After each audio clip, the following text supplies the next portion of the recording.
Ini saya sedang diintimidasi oleh anggota dewan. Dokter Ica akhirnya harus pergi meninggal dunia. Pecat, penjarakan, selesaikan tuh. Apabila terdapat indikasi dilakukan oleh pejabat publik, state actor. Halo bosku, piye kabare? Nah, yang pasti semuanya dalam keadaan sehat nih. Kali ini kita mau ngebahas apa lagi nih? Kita langsung cek aja ada apa ini ya. Kita dengerin aja dulu deh.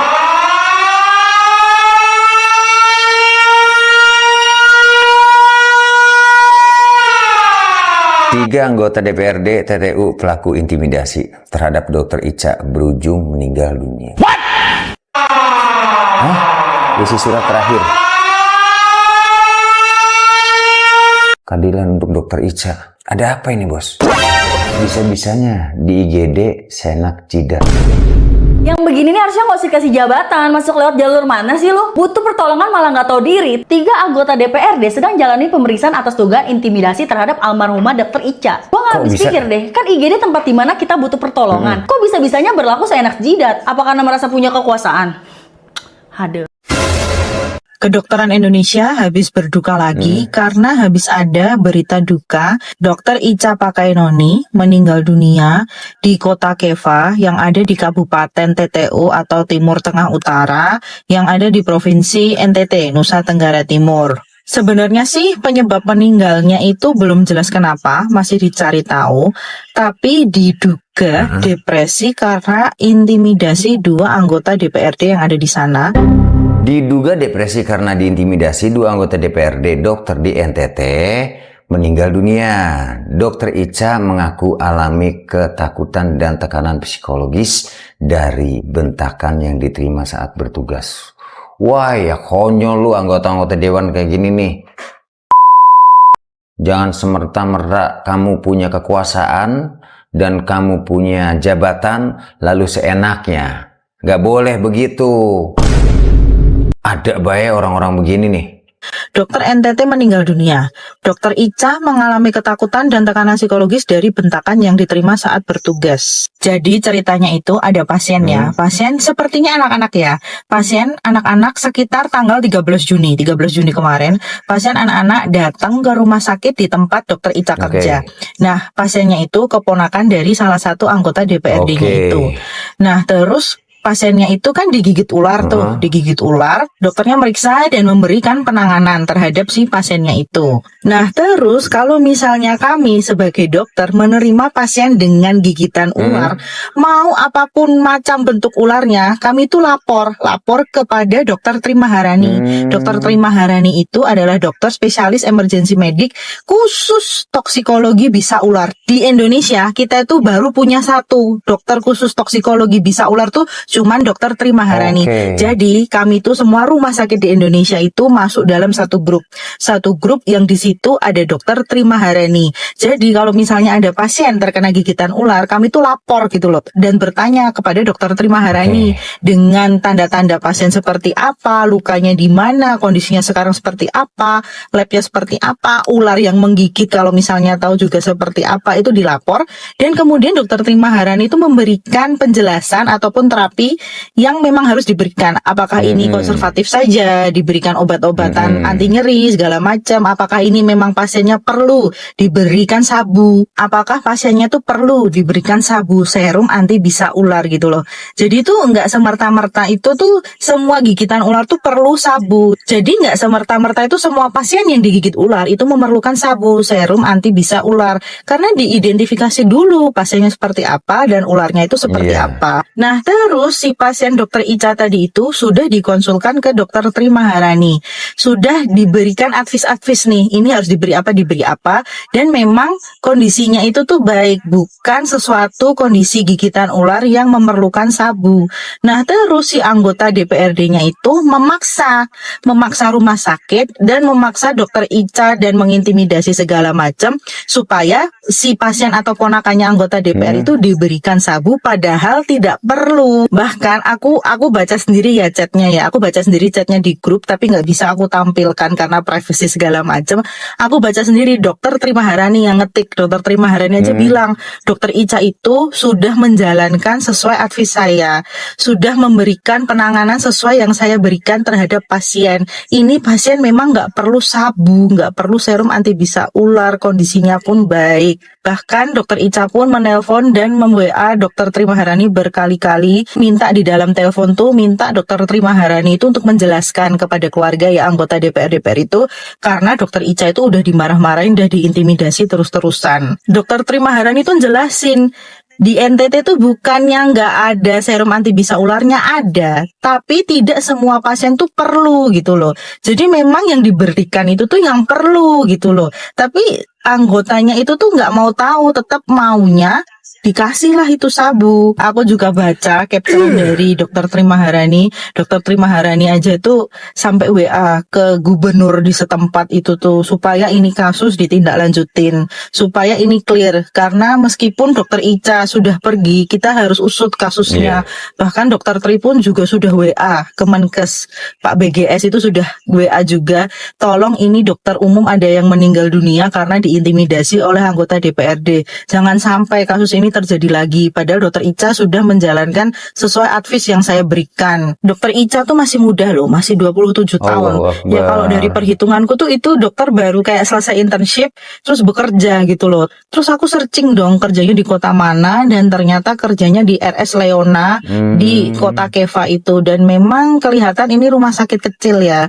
Rumah sakit kecil ya, mungkin fasilitas-fasilitas pun juga terbatas, dan di pemerintahan setempat pun juga bilang bahwa susah mencari dokter yang ada di situ gitu loh. Jadi sebenarnya ini rumah sakit beruntung dapat Dokter Ica yang mau bekerja di situ.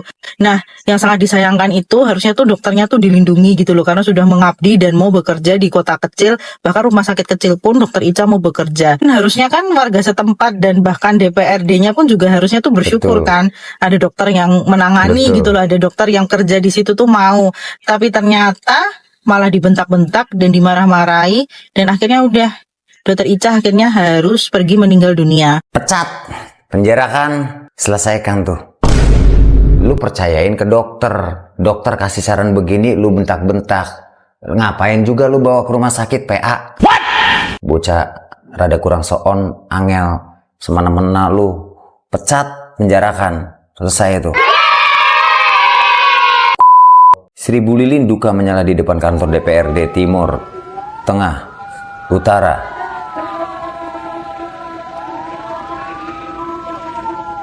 Ini diusut nih, ini harus diusut nih.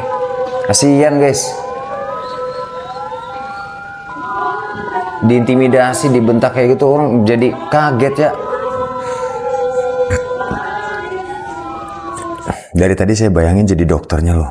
Orang yang nggak pernah dibentak, dia baru kerja di situ, di kota kecil, di rumah sakit kecil, yang memang alat-alat medisnya terbatas. Ada sebuah bentakan, tekanan, intimidasi. Mental kena, depresi, sampai MD. Kan konyol loh. Parah banget.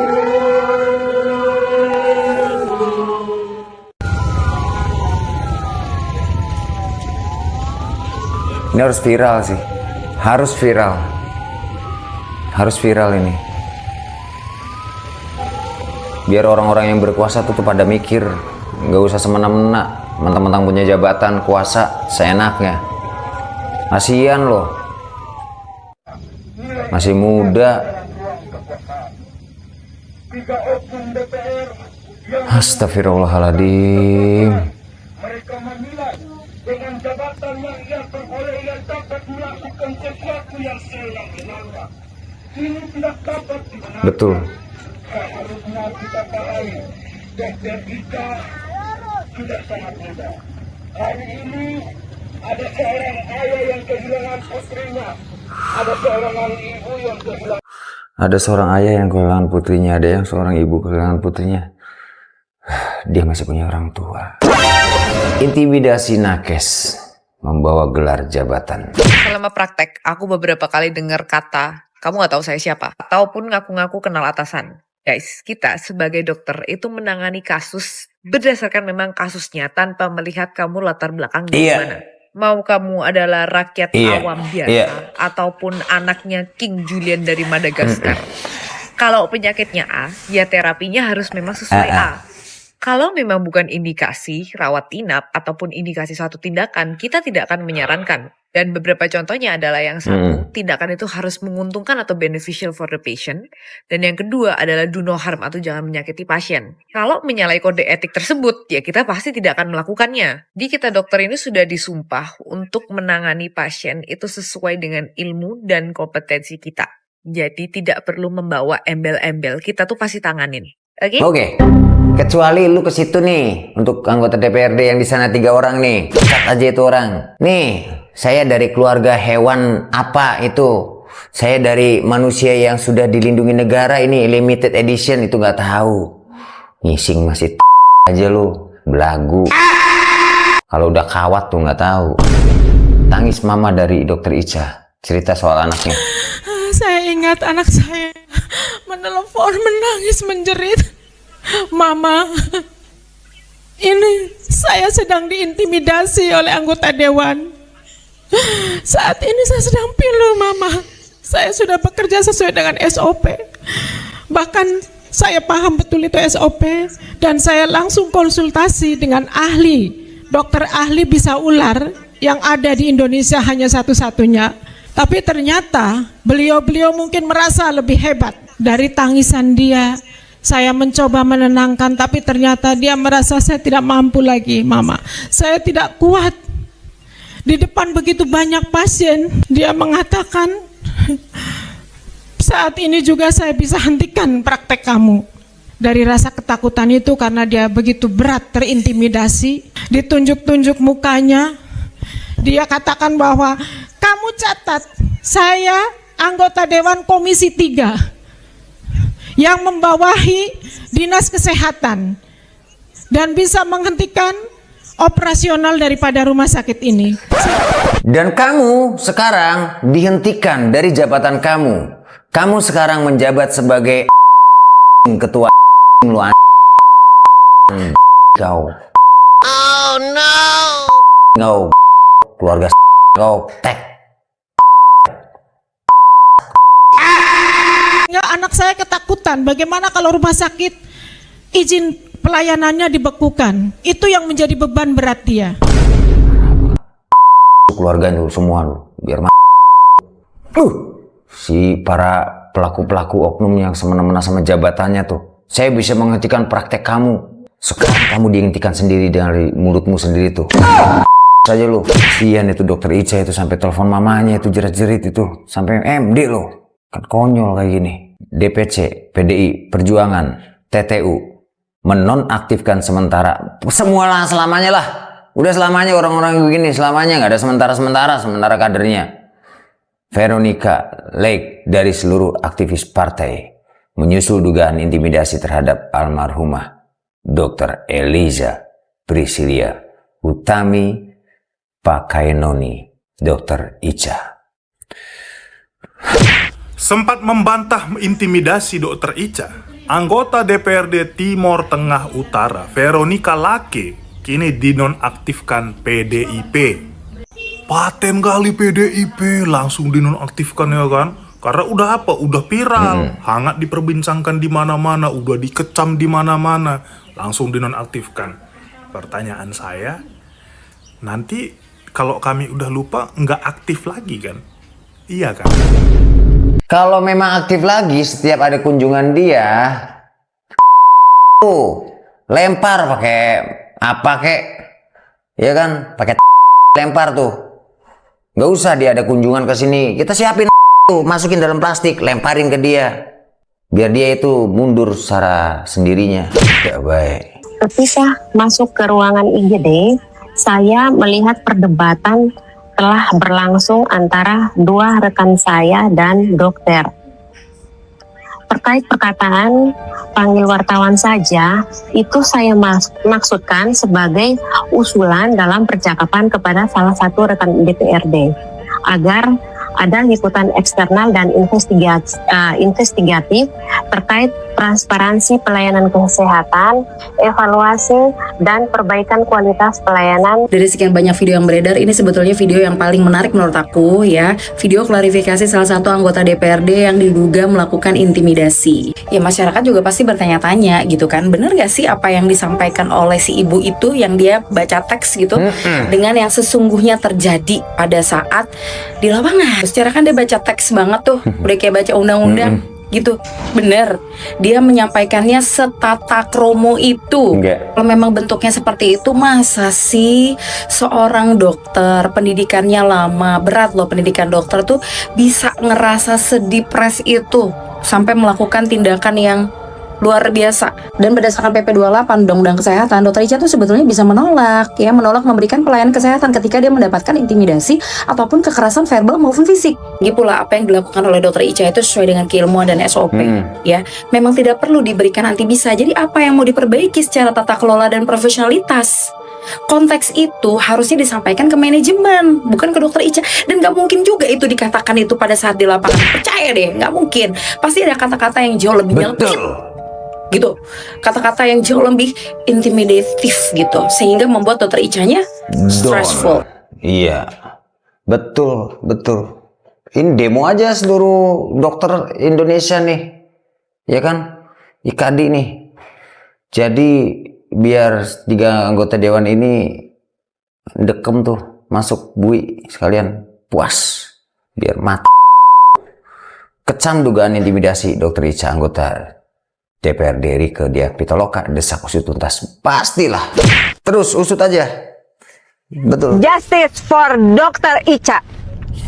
Jangan biarkan teror psikologis membunuh penjaga kehidupan. Kematian Dr. Eliza Priscilla Utami Pakeanoni atau dipanggil Dr. Ica merupakan tragedi kemanusiaan yang harus diusut secara tuntas, independen, dan transparan. Betul. Indonesia negara tidak boleh berhenti pada fakta korban meninggal dunia, tetapi wajib menelusuri dugaan intimidasi dan tekanan psikologis yang dialami korban saat menjalankan tugas sebagai dokter. Indonesia saat ini telah meratifikasi Convention Against Torture and Other Cruel, Inhuman, or Degrading Treatment or Punishment atau disingkat CAT melalui Undang-Undang Nomor 5 Tahun 1998. Ini bisa indikasi analisis pakai CAT.